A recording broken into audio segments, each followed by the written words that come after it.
Hello, YouTube, and welcome back to another book review from me, your host, Logan Albright. This week I read a book that I've been wanting to read for a long time and just recently picked it up and finally got to it.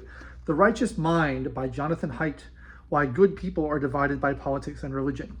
And the reason I wanted to read this is that lately I have been kind of just dismayed at the direction that things are going, and it seems like people are more divided than ever, and it's harder and harder for people to talk to each other.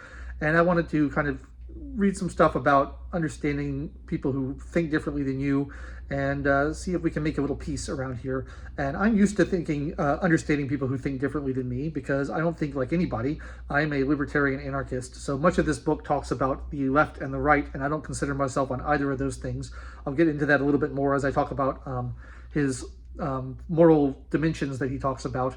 But it's interesting as sort of an outsider looking in, and I have friends on both sides of the aisle, and I think I understand how both sides think pretty well, but a lot of people seem to struggle with that. So it's interesting to see kind of the psychology of morality and how we come to moral judgments. Jonathan Haidt is basically a psychologist, and he's kind of studied anthropology, and he studied evolutionary biology, and studied all these aspects of what makes morality what it is, and why we think the things that we think, and why people are so dug in on their positions, and why they are so unwilling to listen to the other side, and why they're not persuaded by logic and reason, and why they tend to think that people who disagree with them must be bad people rather than just having a different point of view.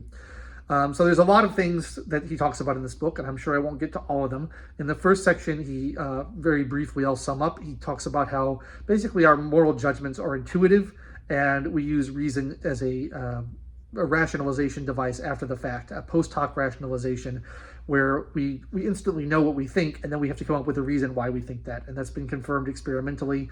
And I know that that's true with myself and with other people. Is like, you see something you think is wrong, you immediately have a gut feeling, oh, I feel like that's wrong. And then someone asks you, why is that wrong? And you have to think about it and be like, well, here's why I think it's wrong, and come up with a reason. And one of the reasons that very educated people, people who have studied in philosophy and who have studied debate and things, are they're very good at this rationalization process. So they may be less kind of in tune with the fact that morality is basically an emotional thing, and they think it's more reasonable because they use their mind more in trying to rationalize why they feel the way that they feel.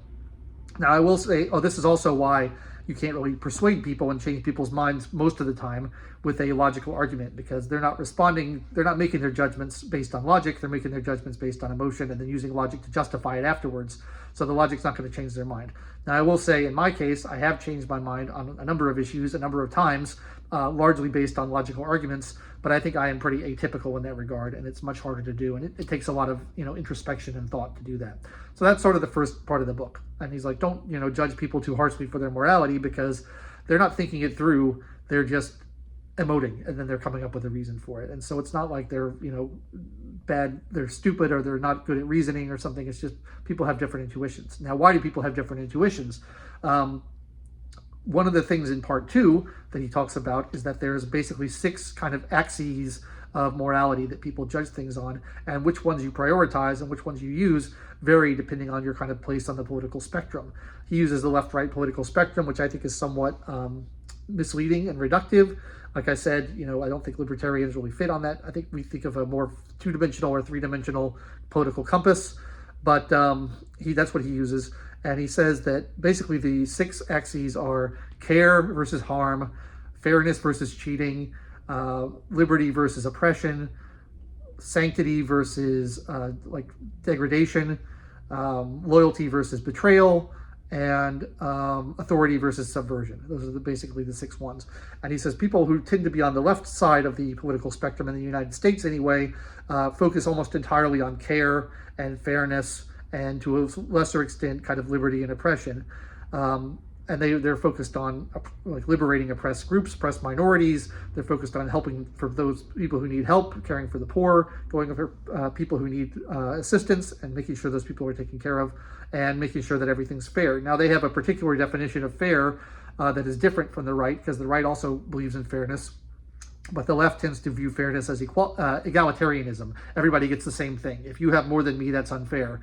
Whereas the right has a proportional definition of fairness, which is You shouldn't get something you don't deserve, and you should get what you do deserve. So if you're, someone's working hard and earning what they have, that's fine. But if someone's getting stuff for just lazing around and doing nothing, that's not good. So this kind of proportionality versus egalitarianism are the two different definitions of fairness.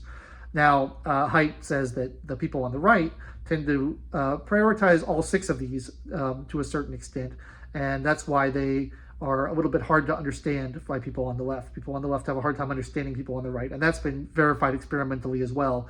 When you ask people to put yourself in the shoes of someone who disagrees with you, people on the right are better at it than people on the left, because people on the left don't have these authority, sanctity, and what's the other one? Loyalty metrics. They don't really use those very much. And so when they're trying to understand why people feel the way they feel about these things, they're struggling to put themselves in those shoes because they don't have those metrics, whereas the right has all six metrics, so they're able to do that. This is not to say that one side is right or the other side is wrong, or that one side is better or the other side is worse. It's just different. And if you look at like world cultures, people in other countries that are not like Western Europe and America tend to have much more of this kind of right-wing view of loyalty being important and sanctity being important and authority being important, which is a little bit foreign to a lot of the educated Westerners. He makes the point, which I think is not very often made and very good, that the people who we conduct studies on tend to be Western college students who are highly educated, usually upper class and or at least middle class. And they're very atypical if you look at the global population. Like, most people don't think the way they think. So it's kind of a misleading result to do that. And also people in the more working classes in America tend to have this more, authority and loyalty and sanctity way of judging things. So like, for example, if someone is talking about whether you should be able to burn the American flag, the left will say, well, it's your property and it's your liberty to do what you want. And why does anybody care? You're not hurting anybody. It's nothing unfair about it. It's not oppressing anybody. Therefore, it's okay. Whereas the right will say it's not okay because they have this idea of sanctity. The flag is sacred. And they have this idea of loyalty. You have to be loyal to your nation. And they have this idea of authority. The United States, the flag represents something, an authority that you shouldn't be subverting. And so that's why they have these different views. And it's funny to me, the author, Jonathan Haidt, is a left-wing guy for the most part. And I commend him highly for trying to step outside of his bubble and trying to understand how other people think. But he's still I thought it was funny because he started thinking about this stuff when he was in India. And, the Indian people have a very high regard for family and authority and community and sanctity and all this religion and stuff. And he started understanding their point of view. But it's funny to me because I think if people in America had that same point of view, he would find them at least in the beginning of his journey, he would find them to be bigoted.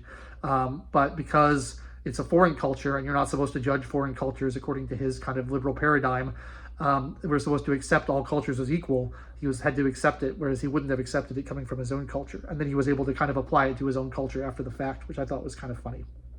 I also think he sort of gets how the right thinks wrong still. He's tried to think about it, but I think he's not quite there.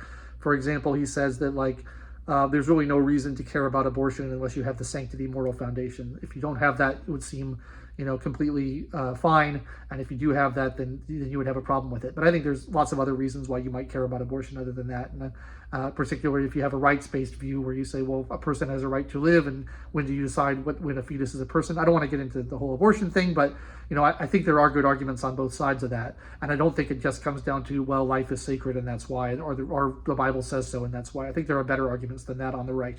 And I don't think he quite understands that. So that was interesting to me.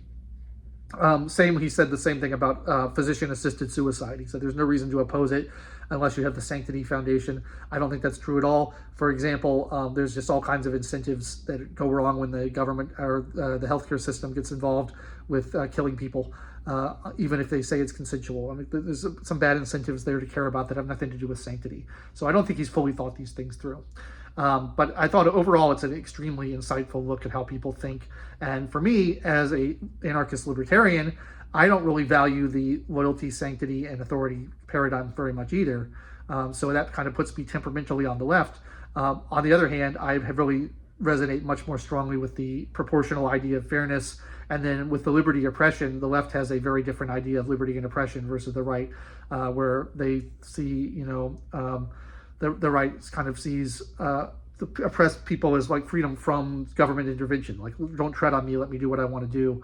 Whereas the left sees that liberty has to involve like having enough food to eat and having your needs met and all these kind of things. And so it's more of a positive claim on other things that are owed you versus just leave me alone and don't mess with me. And I tend to resonate more with the right-wing version of that. So it's weird how I kind of fall in between these two different things, and neither side will embrace me. I often get accused of being on the right by my left-wing friends. Not with my friends. My friends don't do that, but people on the left who I talk to will accuse me of being on the right. I don't think I am. And then people who I talk to online will sometimes think I'm on the left because I don't agree with all their conservative positions about stuff, especially on social issues. So it's interesting how not everybody falls on these things, and it's like a six-dimensional axis on that.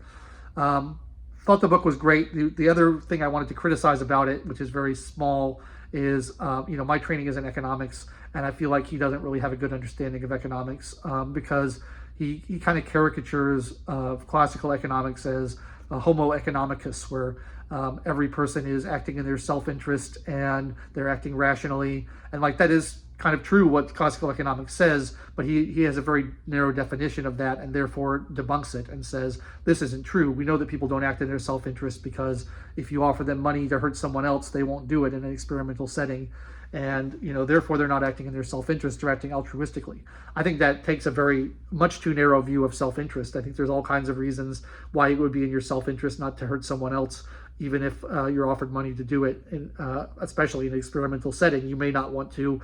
You may want to protect your reputation from the experimenter. You may care what the experimental thinks about you. You may care what you think about yourself, and you don't want to be the kind of person who would do that. You may suspect that something is up and that not everything is as it should be, and like you're being tested.